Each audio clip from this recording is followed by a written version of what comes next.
On SoundCloud, on podcast, on RN, on RNTV, and on YouTube as well. Welcome to Download This Show. Very big welcome, in fact, to our panel this week. We have from fatducktech.com, Alex Kidman. Welcome back. Nice to be here. And she's a science and technology journalist from Around. She's done everything. I believe you can read her in the Saturday paper this weekend as well. Wendy Zuckerman, welcome back to Download. Thanks for having me. Now, just a gentle warning to listeners, there are some adult concepts coming up.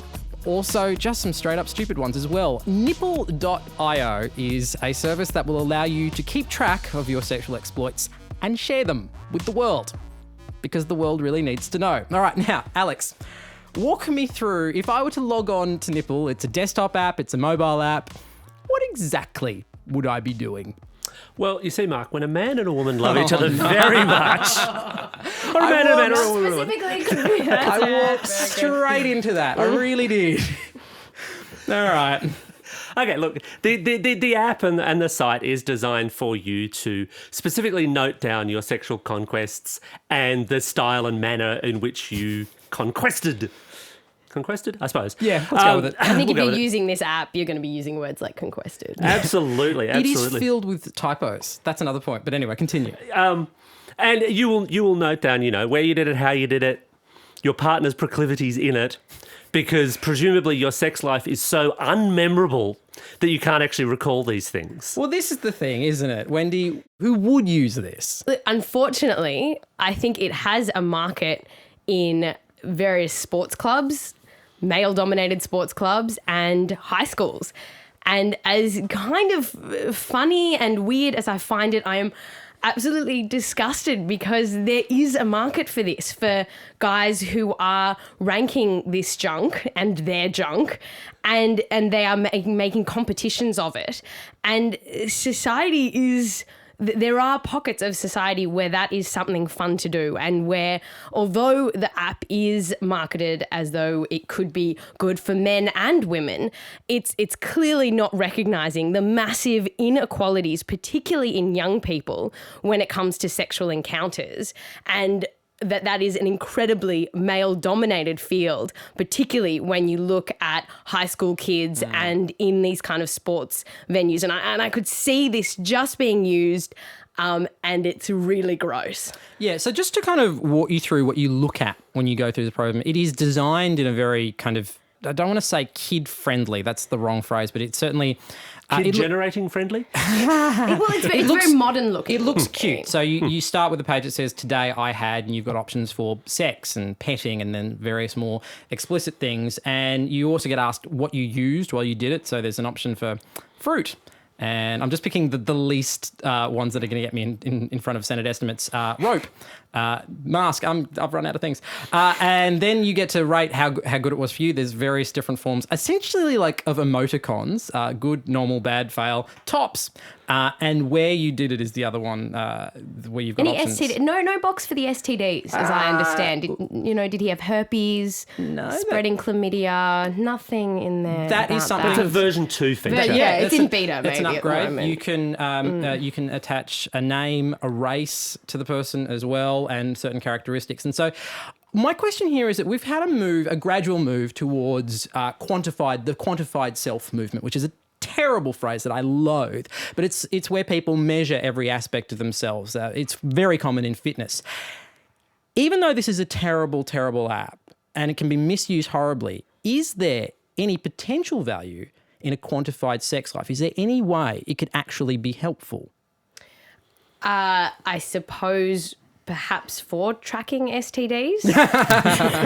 Yes, that's a very good point. I genuinely think this could be used for that. If you erased every single question other than who has what, it could be quite useful for scientists to track that. Look, I guess you get that clash, though, between the kind of high school, hyperinflated prowess boasting you were talking about earlier, which is definitely part of this app, and then the kind of exhibitionist side of certain people. I suppose, there's a certain level to which there may not be a harm in that, but I think the real power here, potentially speaking, is in a more private setting. How do you mean? I'm fascinated by that. Well, like tracking over a marriage, over a 40-year marriage, you might want to see. No, I mean, potentially speaking, tracking between a partnership as to kind of work out, perhaps in a way that's not so much confrontational, you like this, but you only like this, face-to-face way, creating that abstract layer of... Yeah, no. I'm not saying this is something that I would do. For example, if you couldn't remember whether your wife or husband was interested in using apples or ropes, you might misread their enthusiasm for a pear as enthusiasm for an apple. Are we still talking about sex, or have we moved straight on to fruit salad for lunch? I'm confused. Don't have the cream. Okay. The other element to this is, of course, it's a form of gamification, which is another equally awful word that gets used around. My question then becomes, how boring is your sex life that it needs to be gamified?